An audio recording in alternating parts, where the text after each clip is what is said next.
to carry this last time, brother. The load is heavy. It's not an easy road. You know, Buju Banton said. It's not an easy road. Yeah. Not an easy road. So let's see what's happening. Beautiful. All right, so here we go.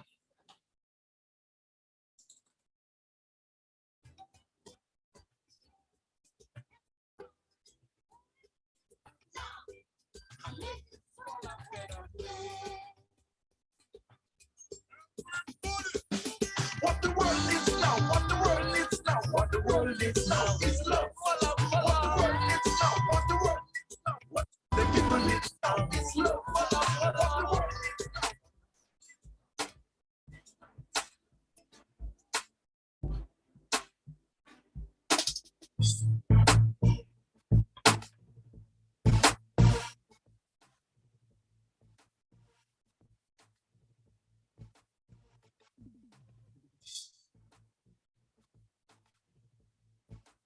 Brother John, where the track gone? I'm not hearing it.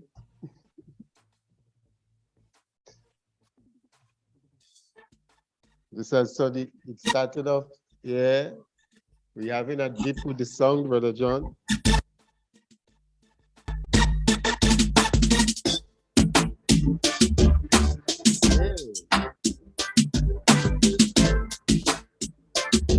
So whenever you hear this sound on a Saturday afternoon, you know it is time for the MTTG show. It's the Message to the Grassroots program with your host, Raphael Paul Pablo. And we bring the message to you. And you are welcome also to call in with your concerns, your questions, your query. It's the MTTG show with yours truly, Raphael Paul Pablo. And I have a guest with me, as I usually do.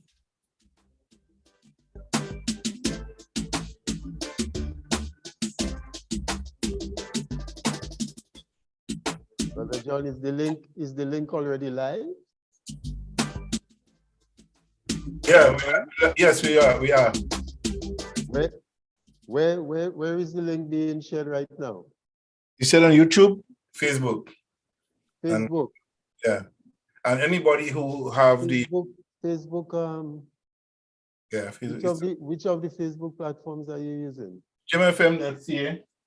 GemFM.ca. I'm not seeing it there at all. No, it's there. That's what it is. Okay, let me share it with you then. See, get it from my end. Yeah. Right. Run the track still. I'm seeing Caribbean Connection. No. It's just that's what you're on YouTube? All right. No, I'm on Facebook. I'm seeing Caribbean Connection. Yeah. On gemfm.ca. What's happening? I'm not seeing Message to the Grassroots. Okay, hold on a second.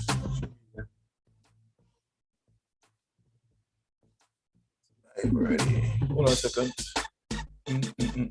Hold on a second. On YouTube, your channel is? Yeah, I have your YouTube as well. It's on YouTube, right? And your YouTube channel is? John Callis. John Callis? Yeah. On GemFM, or go John Callis. I changed the name just now. With everything. I have 2 channels, but I always use John Callis. Should be able to get it now. Okay. You getting it now? Yeah, I got you. All right. So start sharing that from here. I got you. All right. Blessings.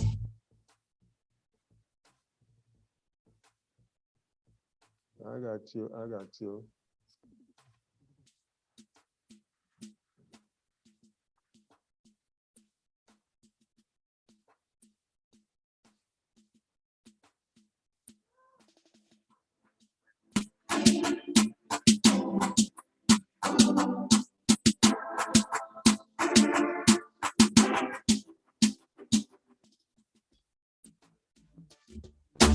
Yes, so we are here and we are live. And it's the MTTG show. And you can find it on Facebook, you can find it on YouTube. You just go to the Gem FM page on Facebook, or you go to John Calist on YouTube, and you will get the MTTG show. And it's your host here, Rafael Paul Pablo, bringing you the 9th edition of the MTTG show, Message to the Grassroots. And as the theme says, today we are going to have a conversation with a gentleman. We had tried before to have him here, and we had some technical difficulties at that point in time. And for some reason, he just couldn't get, we were seeing him on screen, and we just couldn't get any audio from him. Well, we did have a sound check recently, and we were getting sound from him. And he's a gentleman who's been here with us before on the Gem FM platform. And today, we are going to be speaking with him about nature's transformation therapy. Yes? Yeah, that's the topic today. Nature's transformation therapy. And the question is, what does it really mean when we say nature's transformation therapy? You know, this came about from a conversation I had with this gentleman. And so let me just allow him to come in here and to introduce himself. We are seeing, so could you just join us on camera now, please, Dr. Ferguson? And let the people become acquainted with you once again. You have been here before. You are no stranger to the Gem FM platform. So we'd like you to come in and say good afternoon to our viewers, to our listeners, and those of you who have joined us already. Please share the live, share the live. We are going to have an interesting conversation here this afternoon. Definitely so. Dr. Ferguson, are you hearing us?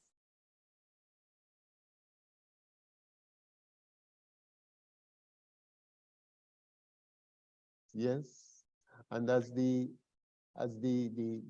theme for this evening, the theme for this afternoon is nature's transformation therapy. Nature's transformation therapy. And why have we chosen? You know, what do we mean when we speak about nature's transforming therapy? You know, there is this relationship between the human organism, as my brethren Coach Naka loves to say, the human organism. That human organism is a part of the universal organisms. We're all part of the one unique creation. And that's the reason why, if we were to kill out all the trees and we were to get rid of all of the other live organisms that make up our creation, you know what would happen? We would become extinct because we can't live without the trees. Apart from the fact that trees serve to give us food, trees serve to give us shade, trees serve to purify the air that we breathe, to provide the oxygen that we breathe. Trees serve to create the habitat where the fish and other such species that man depend on for food spawn. If we were to get rid of all of these things, we would become extinct, wouldn't we, Brother John? Most definitely, most definitely. Yeah. Dependent to breathe the air and to purify the air that we need. Yeah. So we have to be able to strike that balance and to be able to live in harmony with our environment. Yeah. Yes, we have to. Because the more we destroy our natural habitat, it is the more we bring a pressure on ourselves, not just physically, but mentally, emotionally, spiritually. There is a special connection between this human organism and the rest of our creation. And that's the reason why they tell you that a green environment and appreciating and exploring nature provides a nature-based therapy process. And it can be divided into 6 categories. There is stimulation, there is acceptance, there is purification, there is insight, there is recharging, and there is change. So that nature therapy, also called ecotherapy, it is the practice of being in nature, and it boosts our growth, it boosts our healing, it boosts our mental health. You will also hear it called green care or green exercise or green therapy or horticulture therapy. You know, it said that when we walk barefoot on the earth, there is a special connection. There's a special energy flow. Yes. That takes place because we are eternally connected to the earth. We are eternally connected to our creation. We are eternally connected to our Creator. And the more we create those artificial stuff, and the more we go into those artificial stuff, it is the more we shorten our lives. It is the more harm we do to ourselves. It is the more harm we do to our spirit, to our internal being. Because as you would find, money and the material trimmings, yes, it gives you a sense of well-being and a sense of accomplishment and all of that. But it is not the sum total. It is a small component of who you are. It is a small component of what makes you, you. The trimmings, the money, the possessions, these are not the things that makes you, you. What makes you, you is that being, to be, what comes from within you, the values that you live by, the things that you embrace that are not tangible, that cannot be measured by dollars and cents. As important as money is to our existence within the society, within the world that we live in. Dr. Ferguson, where are you? We need you now. Yeah, Doc. So live. Dr. Ferguson, we did say 3 o'clock, not 2:30. You probably operated in trade that time? Yeah, well, we did say 3 o'clock. We didn't say 2:30. How long did you say? You say he's been here from since? Yeah, about almost quarter to. Yeah. Was You doing know. something. I saw him pop up. Yeah, it's 3 o'clock. So Dr. Ferguson, we're seeing you. Let me see if I can bring him up here. Because we need to enjoin that conversation. Definitely we will be going until 4:30. Yeah. And we will be going until 4:30. But Brother John, Yes, sir. what's Service. so Yeah. what's your take? Mhm. What's your take on the whole essence? Dr. Ferguson? I am hearing you guys talking, Uh-huh. and I'm trying to bring up my. You're trying to bring up your video? It's not coming up. Oh, really? All right. May I suggest that you go out and come back in and Dr. Ferguson, John Kelly is recommending that you go out and come back in and see what happens. or on the bottom of your screen, you see the camera. Perhaps you click on the camera, and you should be able to come on in. Click on the camera because you're there. Just the camera is not activated. So just click on the Yeah, camera. but this time we are hearing you. Last time around we were seeing you and not hearing you, and we couldn't get the audio activated. Now we have the audio activated, and we're not seeing you. So could you do as Brother John recommended? Could you go out and come back in and let's see what happens? I'll do exactly that. Yes, please. Thank you. Very much. Yes, Brother John. So, Hmm. you Well, know. I think man was created for the earth, right?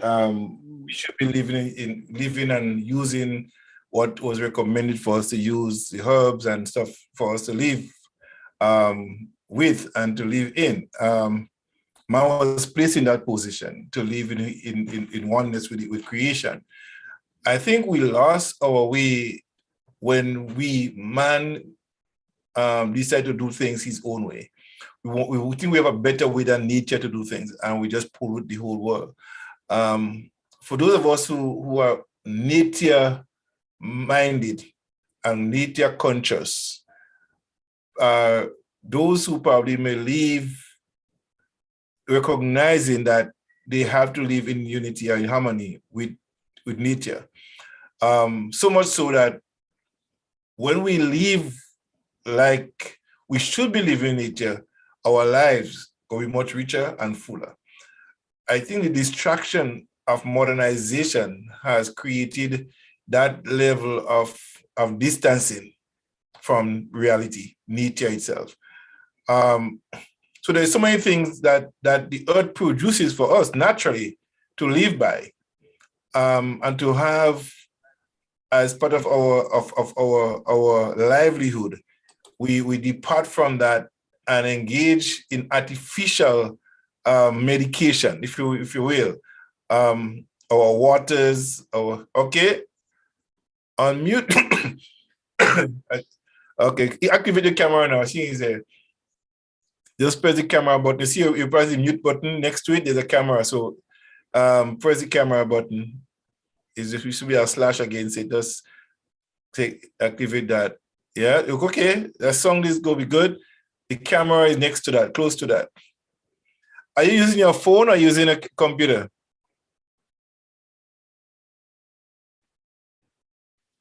Dr. Tiedo? Are you using your phone or a computer?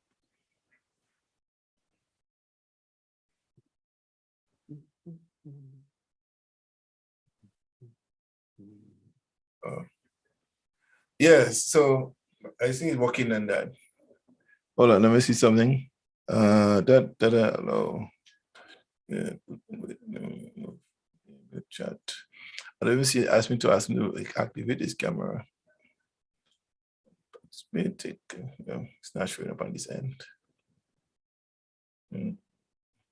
Okay. So yes, Pablo, that is it. That is the kind of distancing we have. We have not just social distancing, but nature distancing. We distance ourselves from nature. Although we live in it, we're not part of it anymore. Most of us, I should say.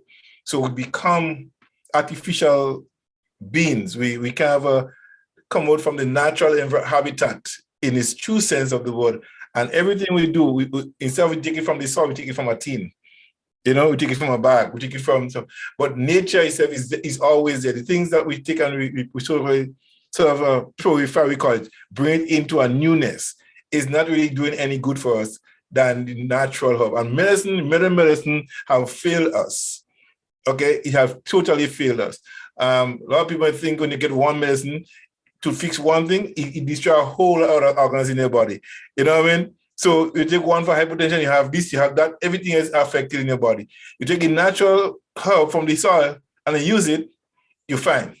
And science has proven that, right? So because of those things that we distance ourselves from living in harmony with nature, we have become dysfunctional, if I lack of a better term, dysfunctional beings. So we're not really engaging in nature as we should. We're ripping nature off and try to dilute it to make it perfect. And it's perfect the way it is, but we're diluting it to give it, to say we'll make it modern. There's nothing we could do with nature to make it modern, to make it work better for us. It is what it is, some creation, and that's what it is, should be and remain that way. But we kind of get out of nature's plan, you know what I mean? And engage in scientific plan. I mean, when science work, the science, yes, it does what he said it will do, and that's fine. He works, he's doing what he want to do, to destroy. You know what I mean? So it's perfectly fine doing what you want to do, but if you go and do, if you look at a lot of people who have cancers and stuff like that, when they go to natural therapy, natural healing doctors, they get healed. They go to chemotherapy, which is they take medicine from the things from the earth and put mixes chemical to make you feel well, and it destroys it eradicates your immune system. So you become vulnerable to every disease after that. I know that. It's not a hearsay, it's what I know. I experience that. So it takes away all your immunity, all your soldiers to defend your body gone, and you're left vulnerable. When you take natural herbs, it put more soldiers in place.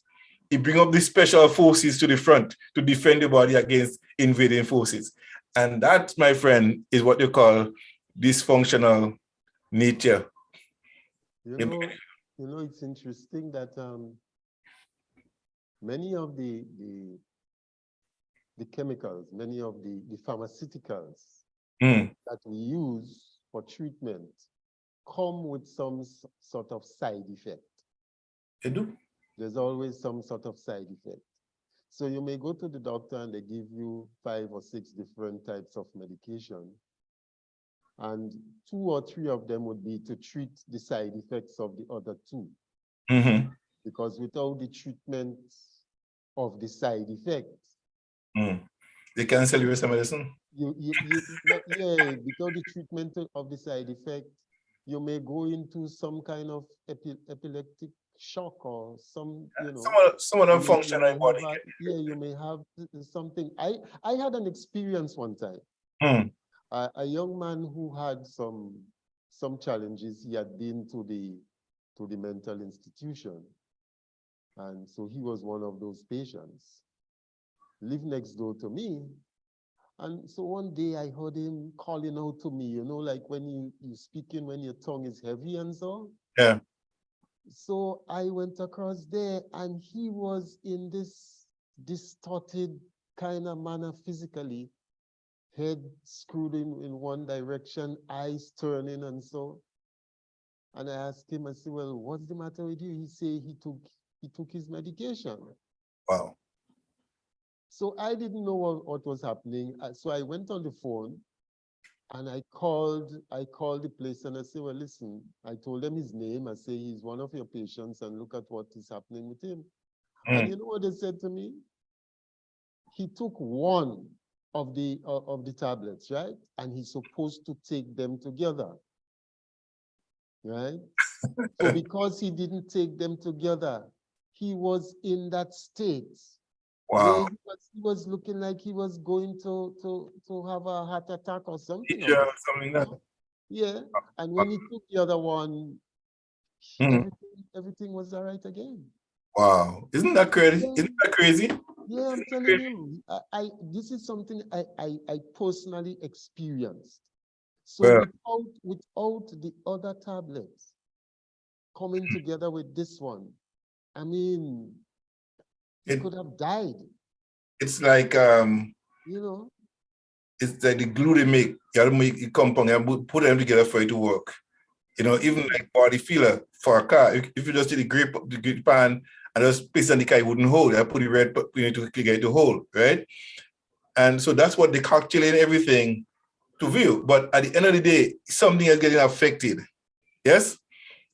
I remember many years ago, my late wife, God rest her soul, she was sick. She got 3 different types of chemotherapy, hoping that the first one would work. It did not work. The second one should work. It didn't work. I give you the best one. It should work. None of them work. Okay. She was a walking dead after the 3rd session of chemotherapy. And every one of them was 3 rounds. Okay. So talking about 9 set of chemotherapy. None of them worked. Okay. So at the end of the day, we're not going to a herbalist, right? Mhm. When he saw her, he gave us some tablets, some little black tablets. He said, take this. Her body count was down to a minus, 6 or 7. She was like a dead person walking. He had no life to live anything for her. When we took that medicine in his office, and the next morning my wife woke up and she was vibrant, good. We finished the dose and we went back to him. She was good. Went back to him, got another thing. He said, look, take this medication. And I said, give us a book. Take this medication in this book as recommended, because I'm based on a study that was done in Toronto. Take it. She took it. And when she went back to the doctor for her evaluation and do an x-ray, there was no tumors in her body. Again, none, right? So the medication he gave us worked. When we showed the doctor what we took, she took a note of it, took a picture of the bottles and everything like that. And she said, well, she never knew that. And he told me to tell them exactly who it was and who did this study, right? And she said she never heard about it, but she knew, and she just tried to shy away from it. So we did all of that, but eventually she died from pneumonia. But the point I'm trying to make is that the chemical is not working for us. Never work. People get, they do some people, Pablo. Mhm. There's a study. They give you real medication, and they give some people what they call a placebo effect type. They give water pills, Mhm. and they believe what is this? They believe both set up take the pill. Mhm. They believe that it heal the pain in their body. Mhm. Even the person took the water pill. So it just came down to the belief system. Yeah, and that It's all here. changed everything. Yeah. All here. In addition to that, what you find is we have people coming from overseas and they do recordings of nature, running the river running, see the waves of the sea, the sound of the birds chirping in the trees and all of that. And that is used as a therapy for people who have mental or psychological challenges. Yeah, I've seen, I've seen these products and so being sold, it may come in the form of a CD or you have as an MP3. And yeah, and that's the therapy that is being used, Yeah. because they do not have access to the natural in the way that we do, because they live in high-rise buildings and in a concrete jungle, Environment. to Yeah. use Bob Marley's term, and we live within nature. Yeah. But we want to get away from it, and we want to go into the concrete jungle, because what we see on television, what is advertised out there is like, yeah, this is where life is at. This is what living is all about, that you have to be within the more quote unquote developed environment Yeah. to qualify as living. Mhm. qualify as somebody of status. You know, And that's what is going to make you somebody. But with when that, in doing so, we are killing ourselves, even with the foods. Mhm. We refuse to eat the natural foods, Mhm. and then we eat all of the processed foods because it comes in a packet and it looks wonderful and it's easy to prepare and so on. But we are putting diseases in our bodies. Like a friend of mine said, the devil wear Prada too, eh? He dressed really nice. You know what I mean? So that, we do not like. I think we should spend more time on promoting our natural environment and instead of glamorizing the concrete environment. Um, we should showcase our greenery, our natural habitats, how we live. I think it's it's the modernization of our Western civilization and the promotion of what they do. For example, if you put all along every day on a radio station and pea soup and stuff like that, you'll find more people. You're not hearing the McDonald's commercial. They're not hearing Kentucky. They're not hearing that. They don't know what it is. That's what I'm saying. So if you promote that, that's what people going to look for.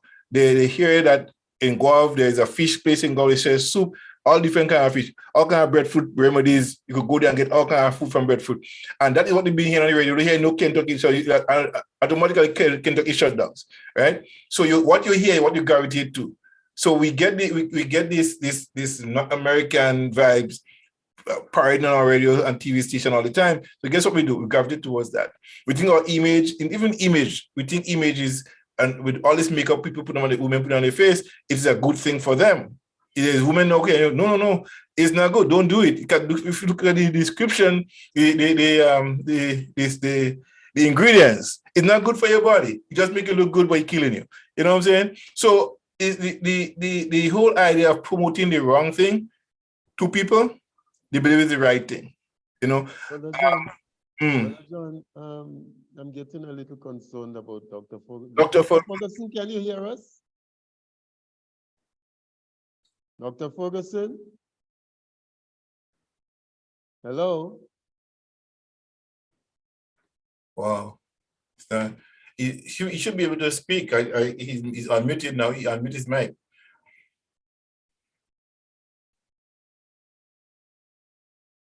Wow. Dr. Ferguson? So you're hearing us loud and clear? You come closer to your mic too. Come closer to the mic. So if you can you speak through the Zoom and see if we can hear you? Yes, I can speak to my telephone. Yeah, go, man. go closer to it. Closer to it. Yeah.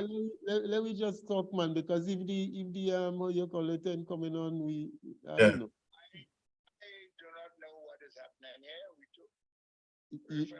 And we did our test run last night and everything was all right. Oh boy. Yeah. We had a test run last night to make sure, and it was on video and the audio was okay and everything. Yeah. And it's just that, yeah. So last time around, it was the reverse, right? We were seeing him on camera and Yeah. the audio just wasn't working. No, we hearing him, but we're not seeing him. Okay. You know? The doctor come closer to his mic and speak from his mic on the computer. So let us, yeah. Well, so Dr. Ferguson, what do you want to do? Because we really would like to hear from you anyway. You are here, and once we could hear from you, we'll hear from you. What do you say? Sense of my face might be a good thing. Yeah, man, let's chat, man. Let's chat, Dr. Ferguson. Come on the Zoom, man. So, Dr. Ferguson, let's hear you.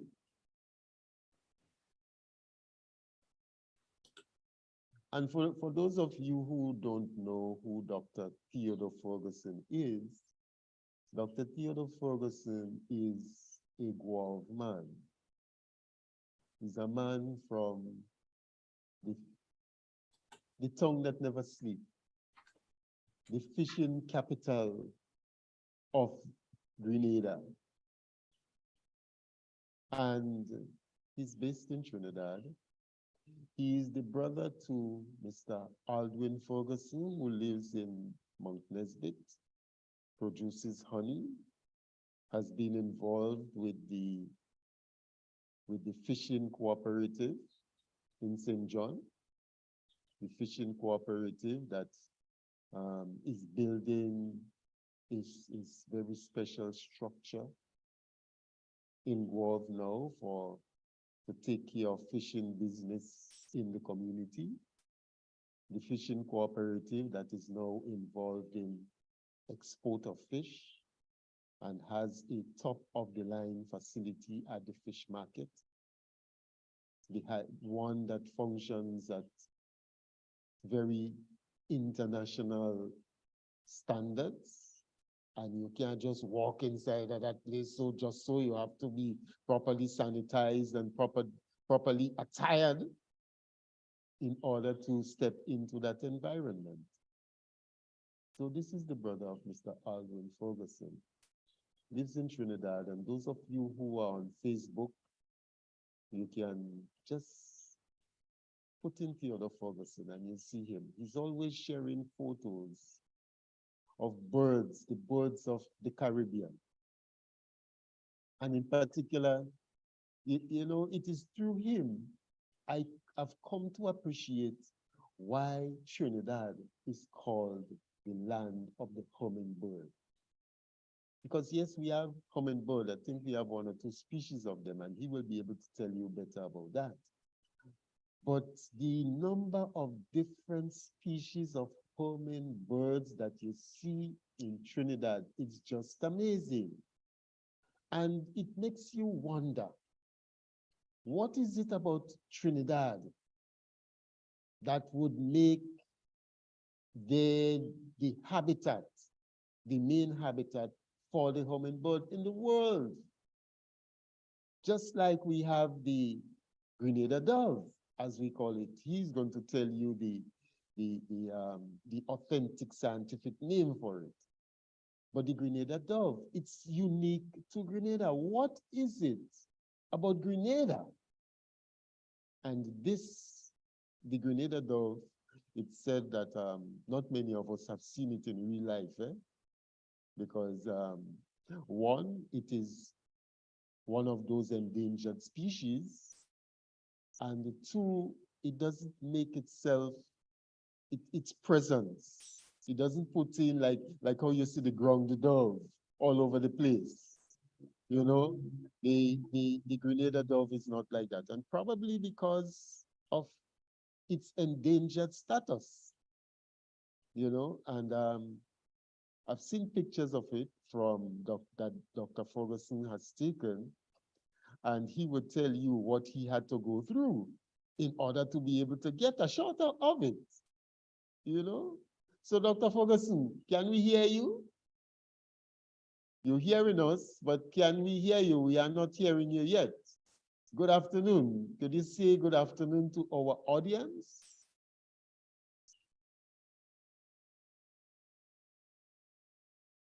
We're not hearing you.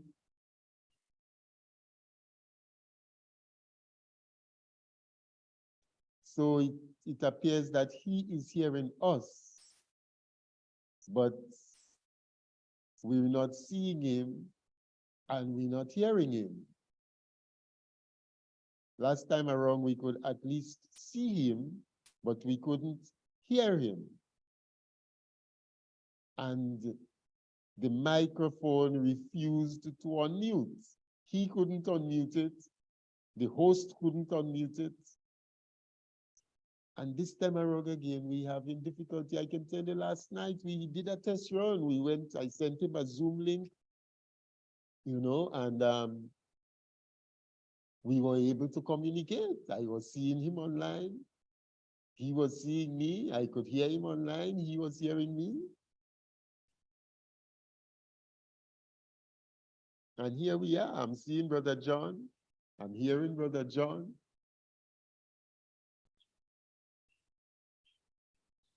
Yeah, Dr. Ferguson. No, I'm speaking to him via WhatsApp. Right? Hearing everything you say, but only on the phone. Sorry, I can hear you, Yeah. but But when can't you, hear me. but you not, oh, wow. I don't understand this. I mean, this is not making sense. So, Brother John, what do we do now? Let him use come to your phone, and or if you want to call my phone and Yeah, let him call your phone. talk to my phone. Yeah, yeah, Yeah, talk to my phone. That might be a good thing. yeah. Yeah. Dr. Ferguson, I'm going to send you a phone number. You are going to call it via WhatsApp, Brother John. Yeah. Yeah, you are going to call it via WhatsApp and we'll be able to speak with you, okay? Right. All right. Oh man. Brother John? Murphy's does this Murphy is just, oh boy. happens. It happens to us. You know, Murphy is just so unpredictable. Yep. You know, and for those of you who do not appreciate what we're talking about when we say Murphy, that Murphy is behaving badly. You know, there's Murphy's Law, which says that if something could go wrong, it will go wrong. It's like that, Brother John. Whatever have to go wrong will go wrong. Yeah, whatever is possible to go wrong, it will go wrong. You know, and that is the case that we're facing here this afternoon. I mean, I didn't anticipate that at all because as I said to you, Brother John, last night, sometime around after 8, you know, I sent him a Zoom link and he came on and I was seeing him, he was seeing me, I was hearing him, he was hearing me.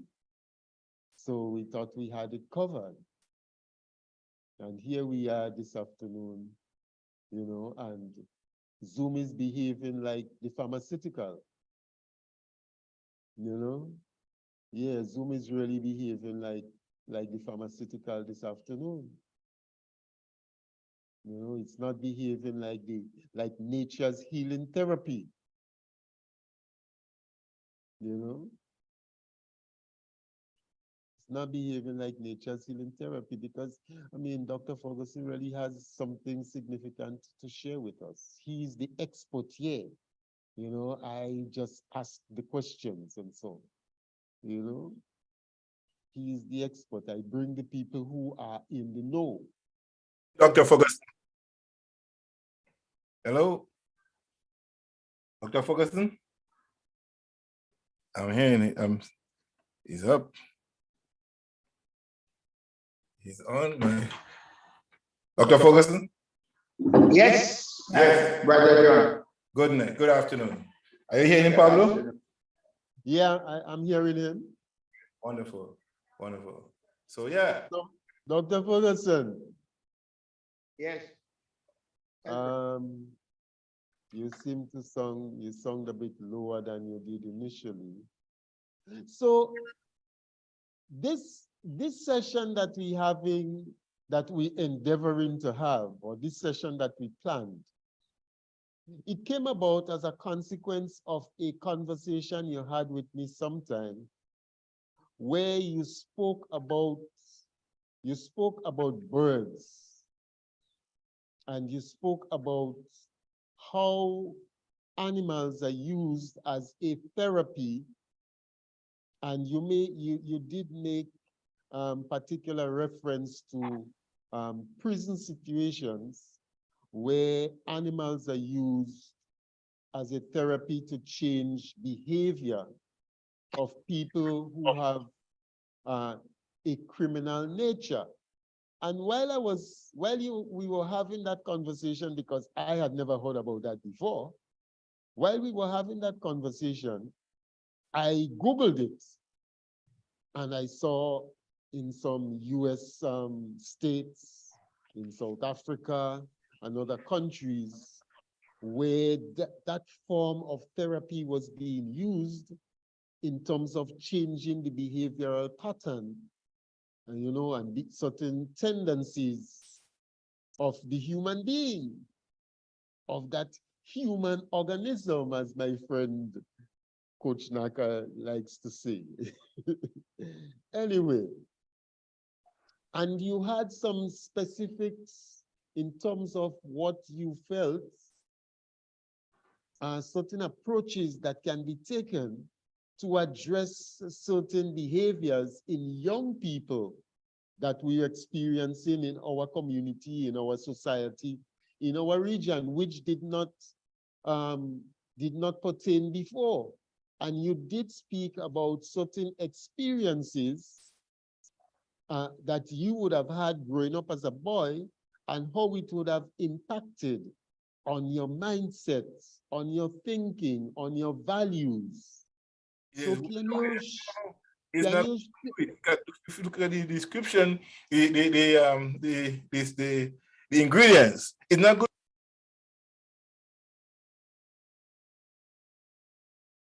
so can you share with us, Dr. Ferguson, where you are coming from in terms of that kind of approach towards addressing the behavior of the human being, especially starting with our young people? Hello?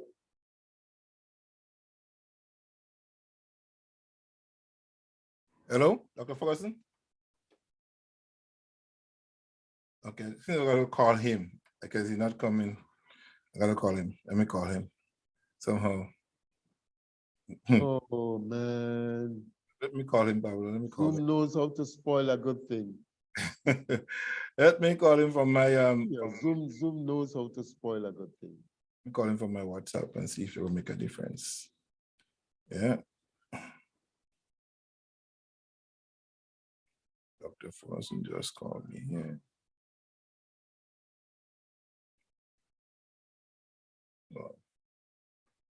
Oh man. I had to- What a I thing. asked him to call me, but if he listens to call me back, I can't see his number here again. He's disappeared on my phone. Ask him to call me back. Dr. Ferguson, you could call us back, please. Wow. Okay, I think I got it. Brother Right. John, Okay, Brother John, I have him. I have him now.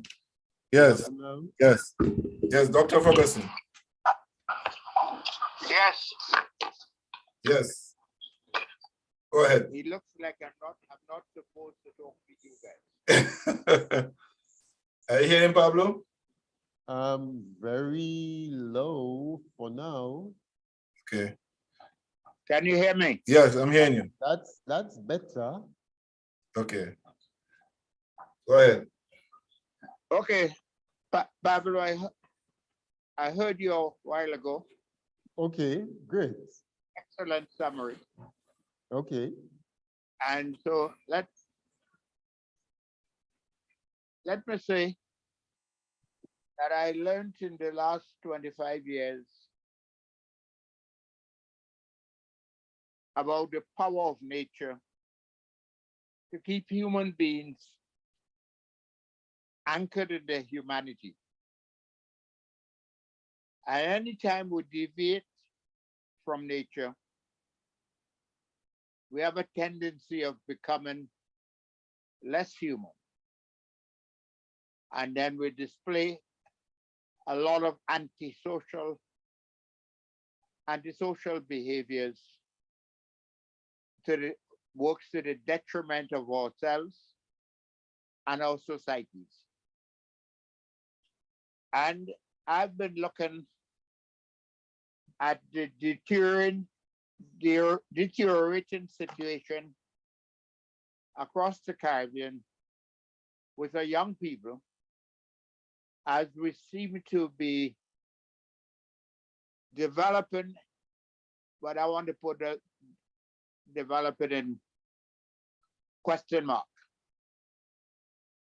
because we are developing, but we are slowly losing our young people as they seem to have to be losing a bit of their humanity.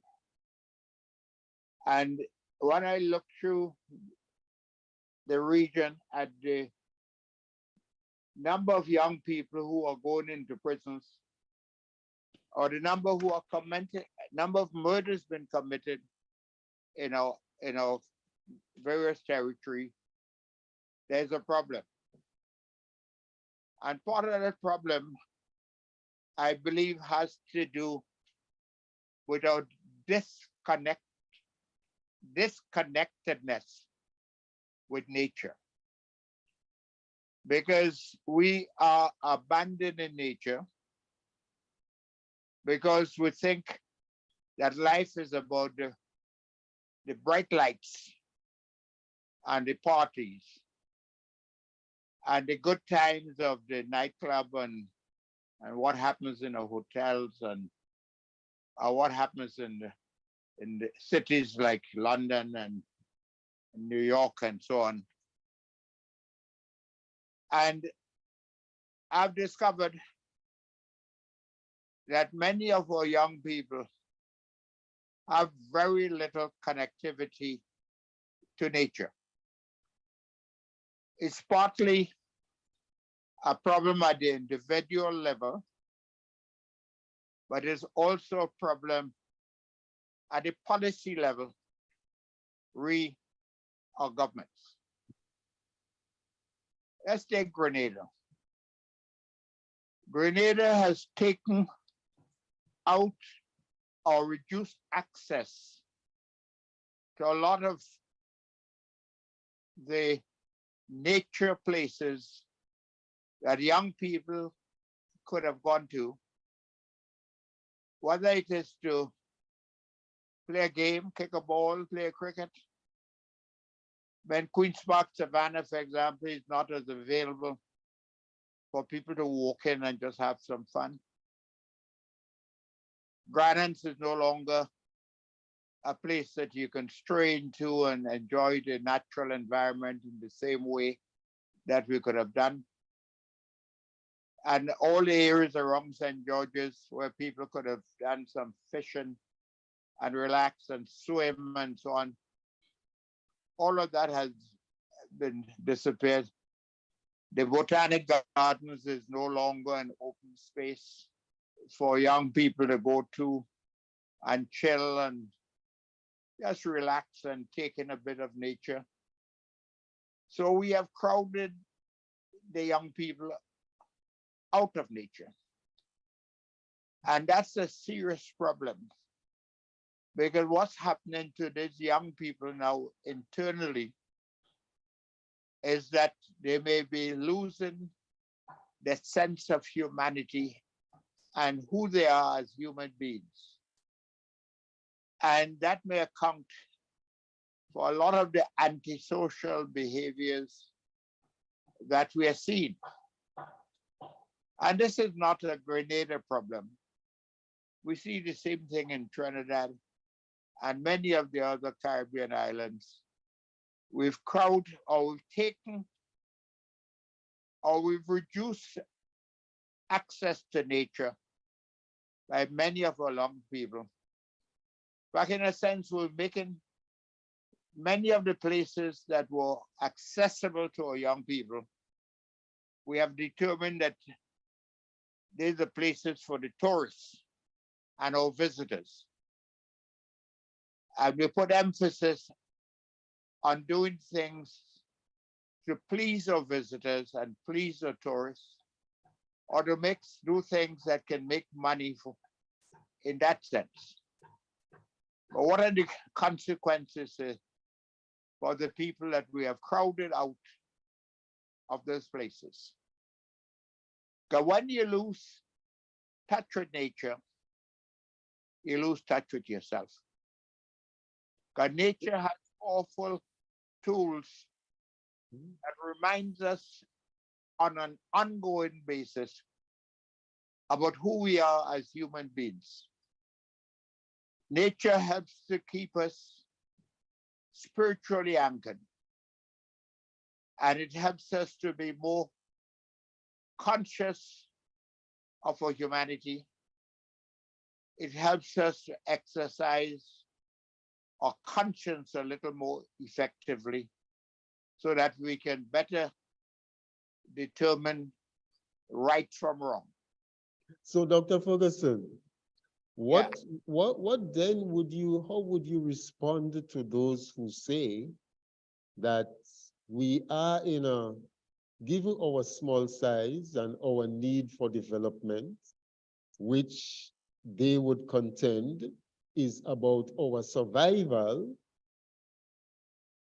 that we have to take steps for our development.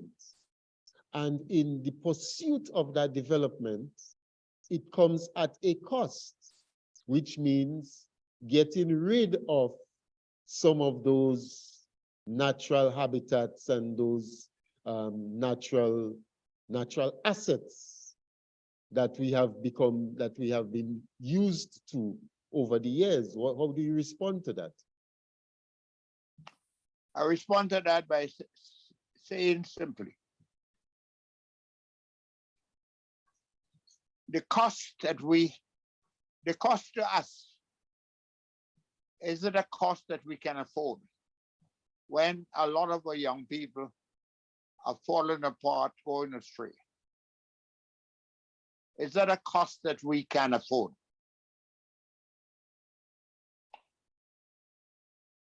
Because we're paying the price. Because a lot of our planning is done without recognition that there's a cost to the people. Let me ask you, let's take the Botanic Gardens in St. George's and Greenwood. What has been the cost of the loss of that open space to the mental state of the people of St. George's? Have we thought of that? I can't say that we have, and if we were to, how would we measure that to determine the impact that the loss of that space would have had? What yardstick would we use to measure that? Well, that's not an excuse. We just got to find it. And with that being said, what is it? What state of being right now? What is the state of things right now that we can point to say, well, this is as a consequence of having taken away that space?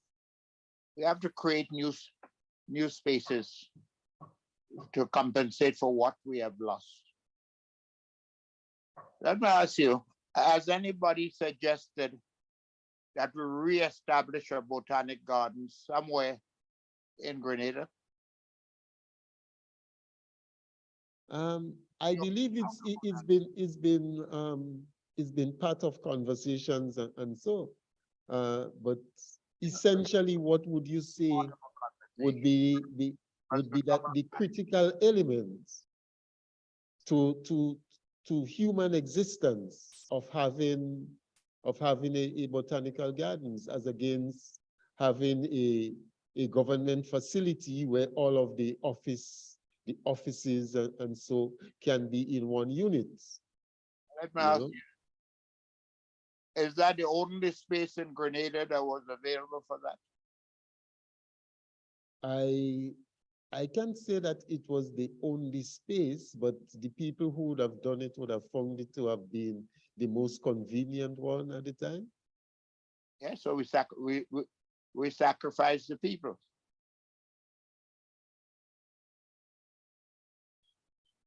We sacrifice the people. And in what way would you say that the people have been sacrificed? Well, you see the antisocial behavior throughout St. George's. Where can the young people go?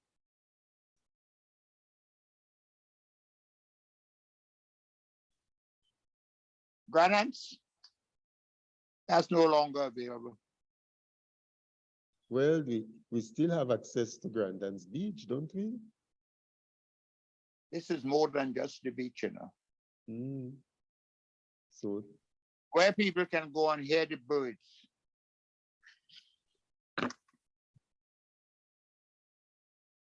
where people can hear the birds.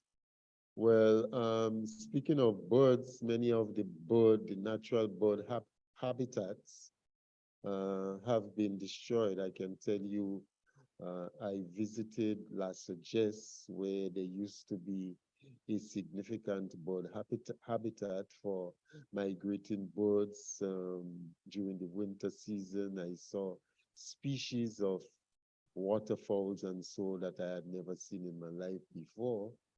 And I can tell you that that is no more.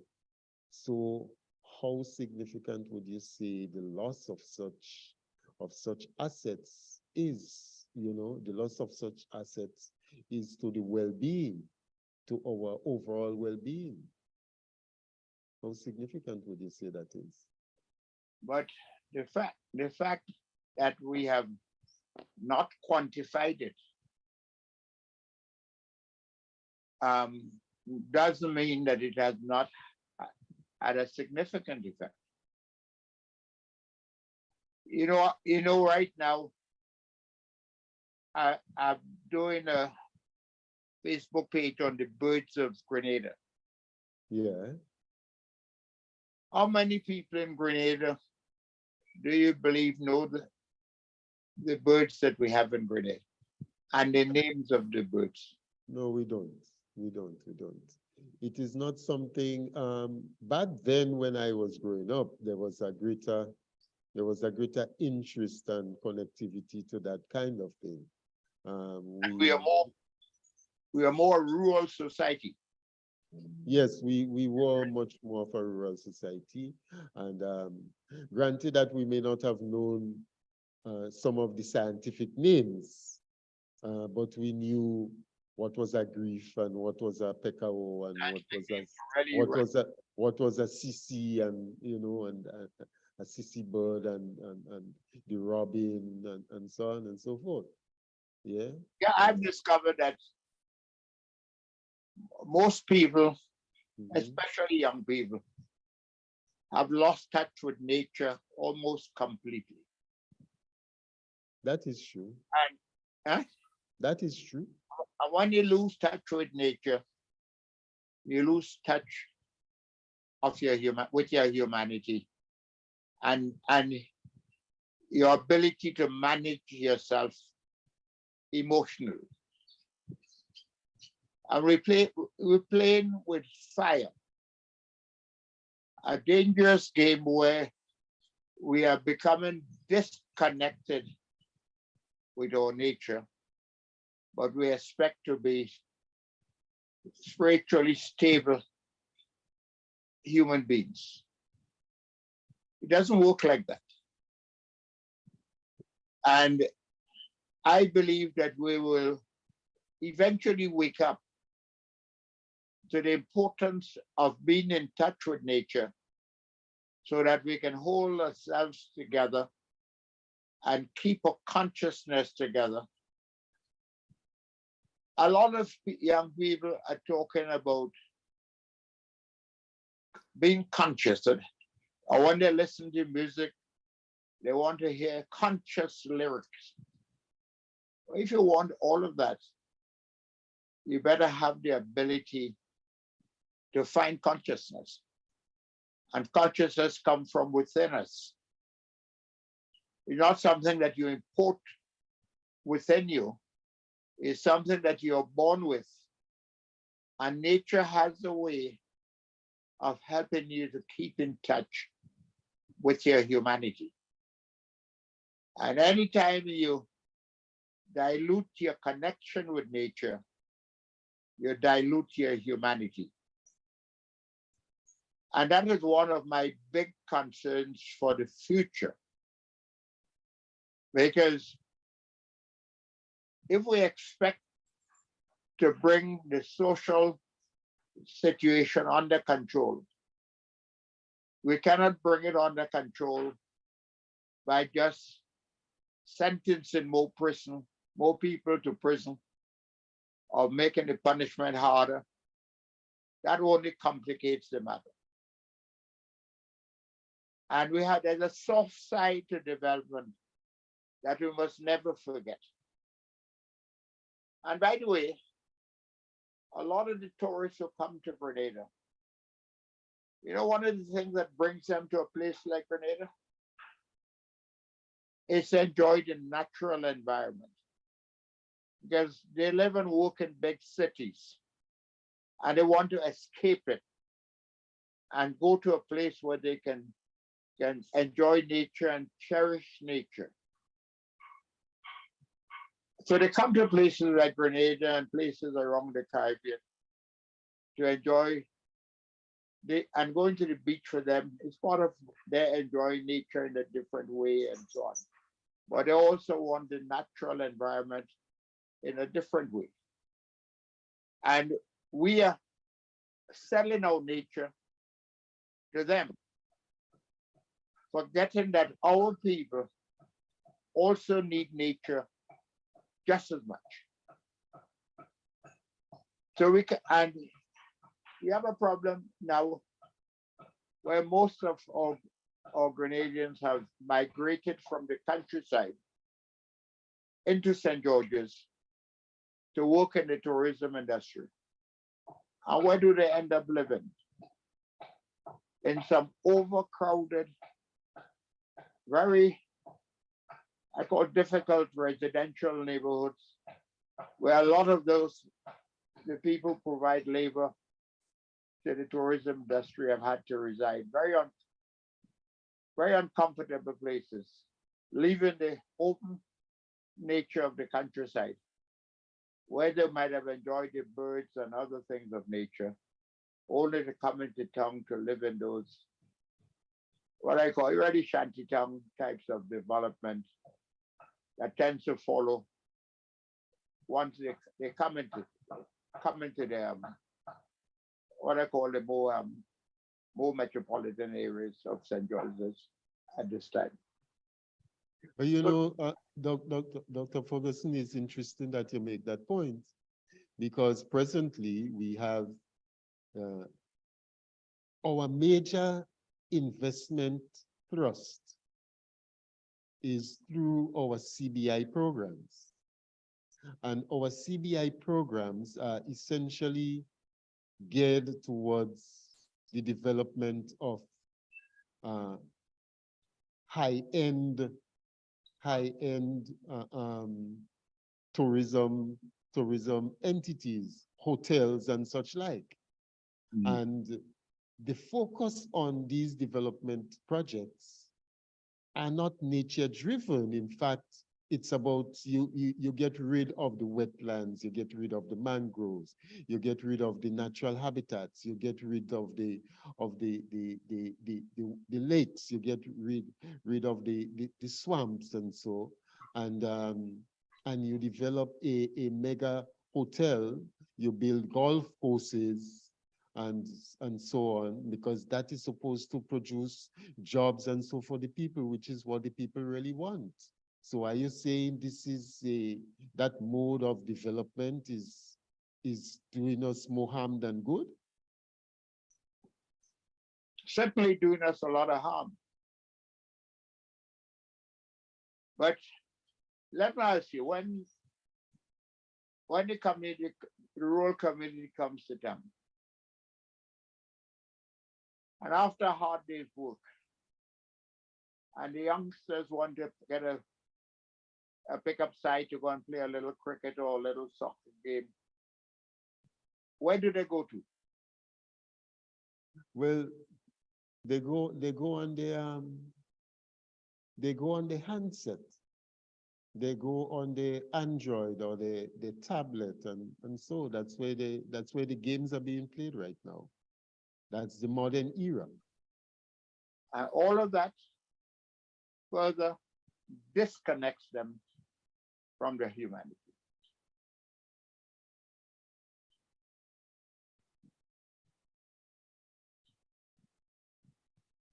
So, but the mindset and the value system right now is about acquiring those things that that we see on television. Is about acquiring. You get an education, and you come by a means of income that can afford you the quote unquote finer things in life. So you can have all of those trimmings. You can have your car, you have a beautiful house, you're able to buy all of the latest gadgets and so on and so forth. And that is what is supposed to be what happiness is supposed to be derived from. Are you saying that this is a distorted sense of happiness, really? The evidence is clear on that one. Because what we need to be happen Yeah, go ahead. Why would you say so? with discontent. Who is happy?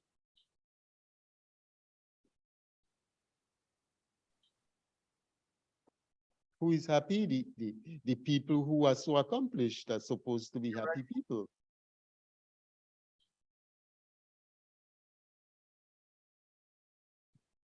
And how do you deal with the high crime rates that you have now? How do you deal with the breakdown of discipline in of schools?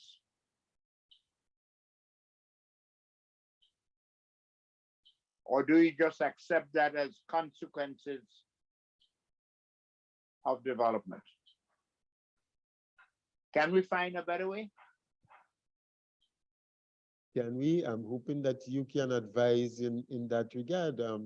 What are some of those, speaking of schools and speaking of those behavioral challenges, what are some of those nature or natural interventions do you think can help to mitigate or help to address some of those challenges? Okay. How many of our schools have programs to introduce children to nature and to appreciate nature? Well, as far as I know, there isn't much of that happening. We have little programs where, there may be a school garden or something of the sort. From time to time, you would see students, out on a walk, and I think that may depend on what level that you are in the institution. I don't know that I stand corrected really, but I don't know that there are any specific programs geared in that regard. And what's the extent of those programs? Because I know that there are counselors who are assigned to particular schools to address those behavioral challenges and so, but I don't know, from what I am aware of, nature is not really part of, of that process. The fact that you have counselors is evidence that you have problems. Definitely so. Cause of the problem now. That's what we have to get to. Because we might have to end up employing a lot of counselors in the future if we don't address the root problem that we have. But we're not talking about things like that.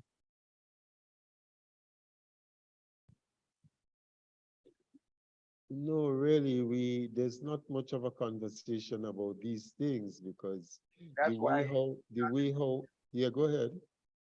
I said that's why we started talking. Yeah, because the way how our education system is really, It's about enabling our students to be able to pass exams. Yeah, so that you can become certified. So you can say that you are qualified. And so that provides you with with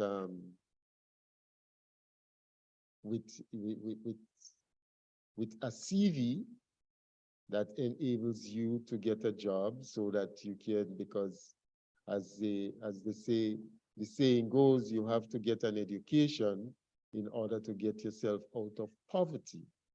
So you get an education and you find a job and you are able to buy those things and you are able to treat yourself in a manner where the things that you lacked initially, the material trimmings and so on that you lacked, you can now afford them, and you would have gotten to where you need to be. Interesting. But it doesn't solve the problem and deal with the development problem that you have.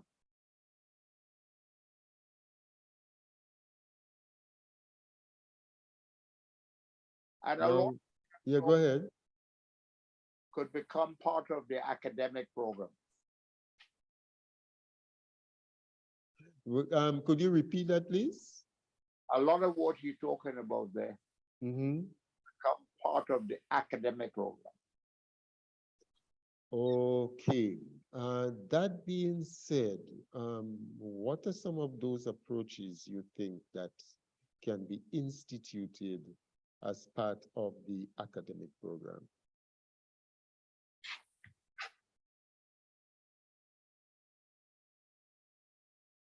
I have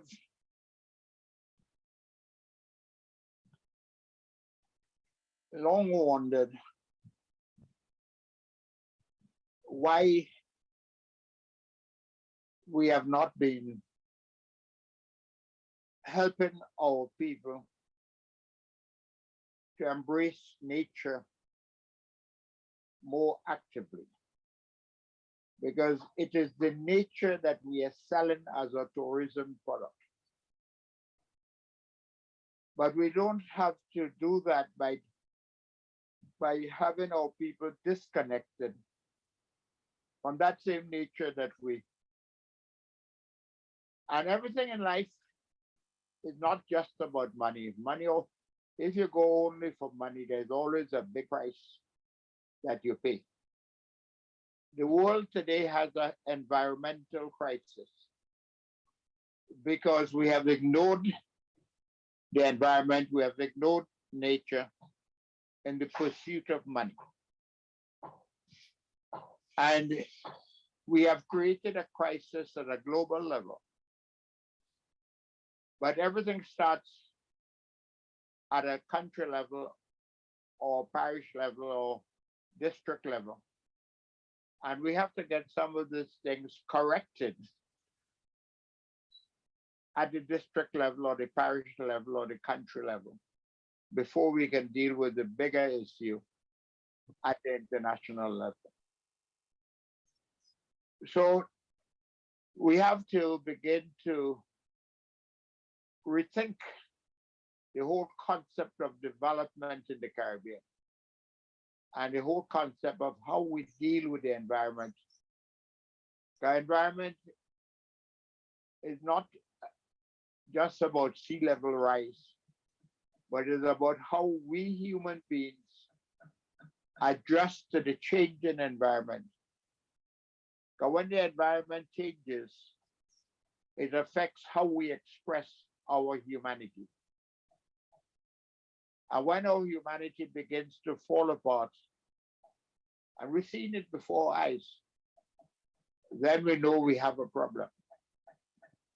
So let us not just deal with what I call the bigger issues of the environment, but let us see the little challenges that we have in the world around us, and try to factor that in while we try to provide jobs for people and all of that. Well, I can tell you that there are those out there who share your sentiments, or well, not just sentiments, your perspectives as to the relationship between the human being and nature. One such study says that it has been commonly known for centuries in different cultures around the globe that nature has beneficial effects on our health. As it might be common knowledge, research publications aiming at qualifying these effects started to emerge only a few decades ago. A global movement towards cities resulting in disconnection from nature, which is what you were speaking about, along with the climate crisis we are facing, may explain the novelty of such research. Nonetheless, spending time among trees has been proven to support the immune system, lower blood pressure, and activate the parasympathetic nervous system. And they go on to say that in 2007, there's a research group, Forest Medicine Study Group. It was formally established in Japan. And they have since then led multiple research on the physiological and psychological effects of forest on human health. There is no research emerging from across the globe, including North America and Europe. Outdoor and nature guides are being trained to take the roles of nature therapy guides. Therapists and doctors of medicine are using it as a tool or prescribing it to their patients to complement treatments. So there are people, and there's study that's taking place in that regard, which says that we need to be more connected to nature. And so it is not a case of that there is no knowledge about that, there is no awareness about that. But given where we at right now, Dr. Ferguson, because as I said earlier, there is a lot of focus on what is considered to be the survival of our economies. And as a consequence of that, we are getting into certain economic developments that threaten, that ruin, that destroy these natural habitats. So, you know, as we coming down to 4:30, and that is where we will be signing off for this afternoon. What are your final, what in the next 3 minutes or so, what would you say to us in regards that kind of approach to our development? We need to rethink the whole business of development and to see the human development of the people of Grenada as part of that development. It's not just about a job or getting and giving people money, but it's about the quality of the human being that we produce in Grenada and we develop in Grenada. So human development must feature more prominently in our policy decisions as to how we advance our people. Because you'll find that our people, if our people begin to fall apart in a mental way, Well, if they don't have the control and the ability to do things or to hold themselves together, we could have a disastrous situation. And in the situation of Japan that you mentioned a while ago, Japan development has brought most of its population into a few major cities. They have emptied the countryside. And the whole business of forest healing has become a major thing as they are trying to send people back into the bush. That's really what it's all about. To catch themselves and to rediscover their humanity, to overcome a lot of the challenges that we have now. So a lot of that research is trying to correct a problem in Japan of abandoning the countryside as the people headed for the great cities of Tokyo and Kyoto and so on. And I've had the pleasure of visiting those great cities, and they're highly overpopulated. So that research is critical to Japan. Perhaps a little place like Grenada or the other Caribbean islands must begin to build a little army of researchers who can study the other side of the coin and try to understand what is happening to the people as we push economic development in a very, I call it, unbalanced way at the moment. Because the human being is a very delicate commodity, very delicate individual. It's very easy to put them over the edge. And the discipline of our schools, in our schools and in our society, is not accidental. It has to do with the adopted policies, the policies that have been pursued. So I think we have to revisit at different levels. I think individuals on their own can make an effort to spend more time in nature and to appreciate nature a little bit. I think the schools can also bring some enlightened thinking to the school and do something on their own. And then at the national level, the government can perhaps bring some new policies into being that will help people to get back to nature or to get closer to nature, and time to revisit the curriculum that you have in the schools around the country to include more activities that include nature, and that could be part of the subject that is studied and graded and so on. Because perhaps 20 years from now, or even before, we may find ourselves in a situation that we regret. And so it is not too early for us to begin rethinking. I myself was in that old school of development and pushing the hard economic development.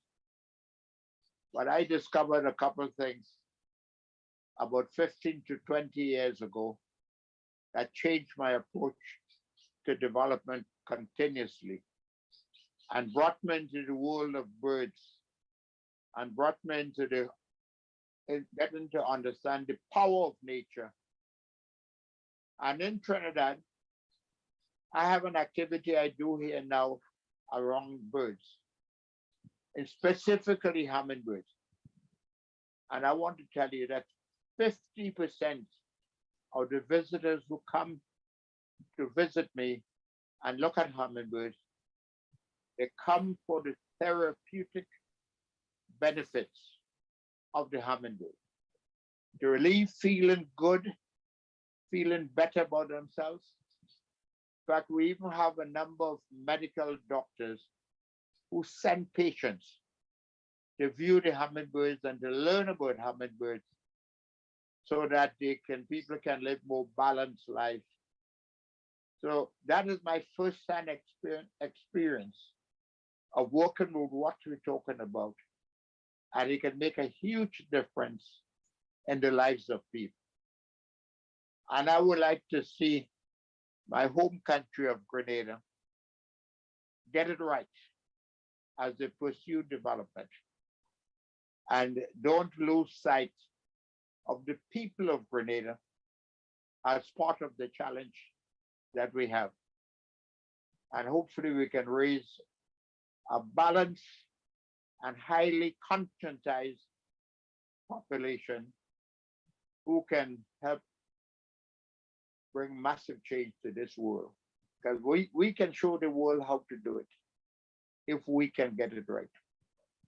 So that's what I want to say in conclusion of our chat. Okay, Dr. Ferguson, it was a pleasure. It's really a pleasure having you, really, and to be able to have that conversation with you. As you just indicated, you do these tours and you have people visiting specifically for the hummingbird. I did mention that. Before you go, how many species of hummingbirds do you have in Trinidad?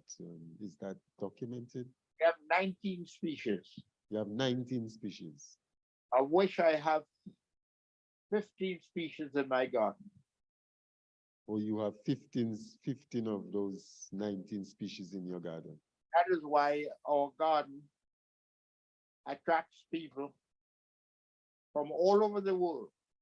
You name the country, they come to visit us because of the hummingbirds and their uniqueness and the ability to give you a lift as a human being when you're in the presence of these little creatures.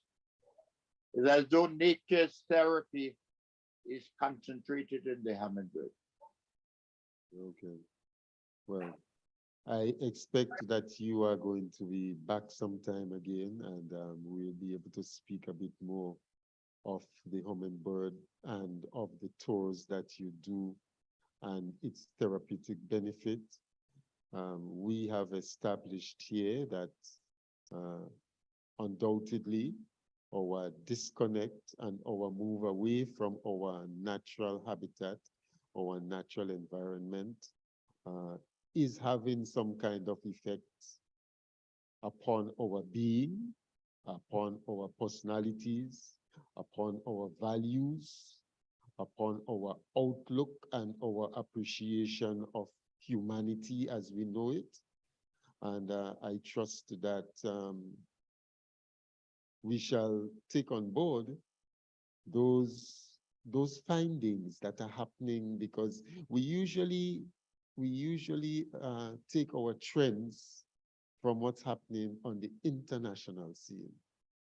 And if we can take from the television the visuals and be driven by the strict visuals of the television in terms of the trimmings, in terms of the look, in terms of the material components of things, if we can also take from the international arena those practices that tend to speak to the human element of things, the spiritual element of things, the whole physiological and psychological element of things, I think it will be beneficial to us, and see what are the best practices that we can adopt from it, in the same way that we have adopted and adapted to having a gadget in our face 24/7, sitting in front of a big screen 24/7, you know, not walking, but having to drive. If we go in 10 feet away, we have to jump in a vehicle to get there. We do not go walking out in nature as we used to. We ain't go looking for mangoes, and so kids are not, young people, children are not into that anymore.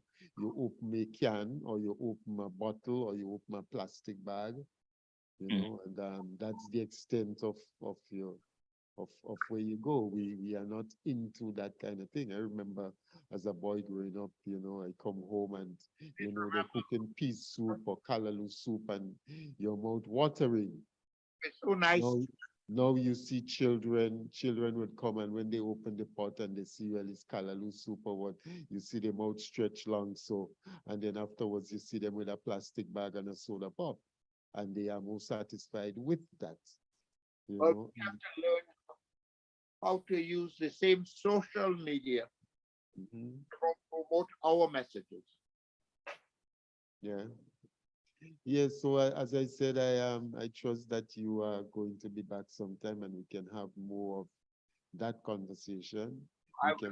We can get a bit more into the whole hummingbird tour that you do and the therapeutic nature of it. And I would also hope that the next time that you're around, that we're able to see you and hear you on the Zoom. Because last time around, we could see you, but we were unable to hear you. This time around, well, it got to the point where we couldn't see nor hear you. And all we had to do was to resort to you having to call in so we can have this conversation. So I thank you for your patience and the fact that it did not frustrate you to the point of, well, you just threw your hand up in the air and left us hanging. So thank you once again for being with us. And I look forward to continuing our conversation. All the best to you. I want to say thank you to those who stayed with us, who joined us, and who were not deterred by the challenges that Murphy threw at us this afternoon, and I trust that next time around that we have Dr. Ferguson, because I don't know, we had Tessa Barry and everything was all right. We had Senator St. Clair, and I don't know what's going on, why Murphy is behaving like that anytime, maybe Dr. Ferguson is too natural for the Environment. for the electronic environment. So he's coming to push on nature vibes, so the electronic entity becomes annoyed with that, So thank you very much to those who stayed with us, and we will be continuing our conversation next week. I must say, last week I wasn't here. And last week I wasn't here because I traveled to Livera, and as you know, there's this mega project taking place in Livera, which is actually destroying, not just depleting, but destroying all of what we have been talking about here. And we would, at the end of that $2 billion project, we would have lost all of those things that we are referring to here, and we are supposed to get some jobs as a, that is the outcome that is. I think you're trying to say something, Pablo.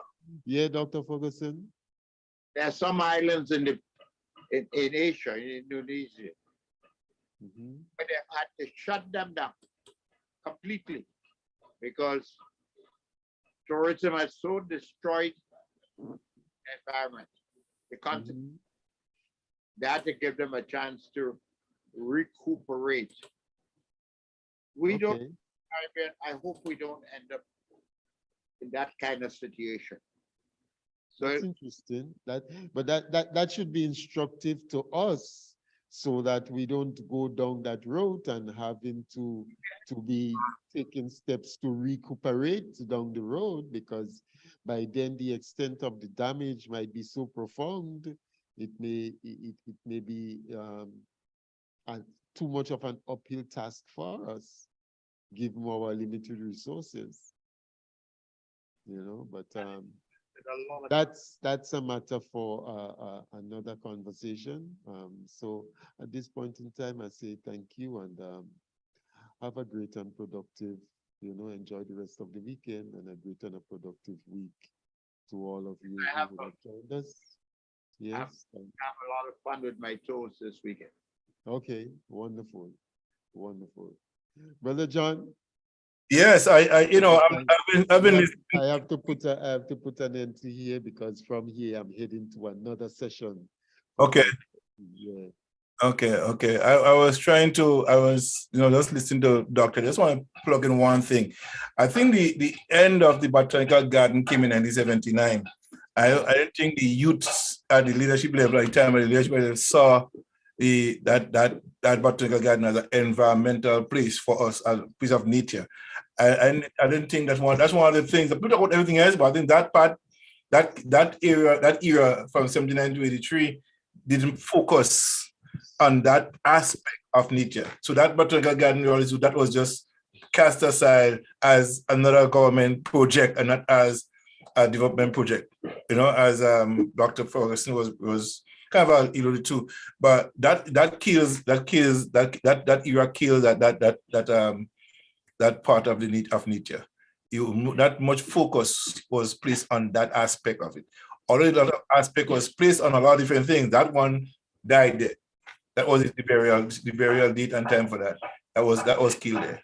So I would say that was a big oversight on behalf of the PR and on the PRG's behalf there. You didn't see that. I think there was environmental studies and that, because I think someone said the PRG didn't need no environmentalists. They want to do something, a project and get it done. So there was no parliament to get no approval from. They were goal, they get it done. I think that part, come later on, but in time, but that didn't happen. I think that part of the focus at the time was about. Yeah. So we need more open spaces. Yes. For our people.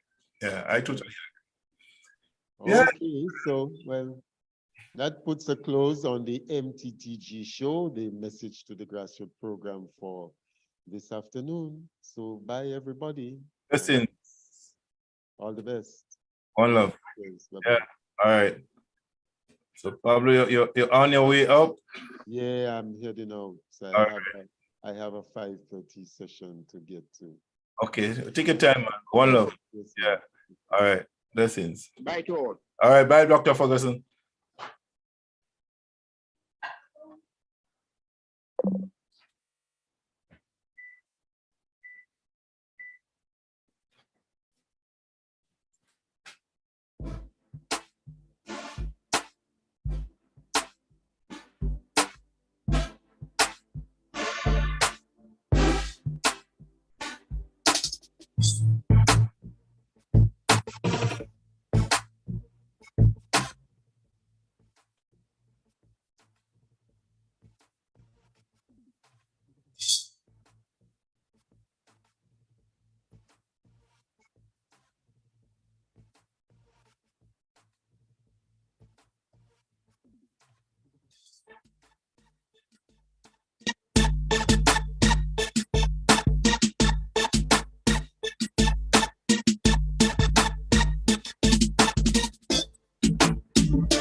Once again, a pleasant good evening to each and every one. Time is now 10 minutes, 12 minutes to the hour of 5 o'clock.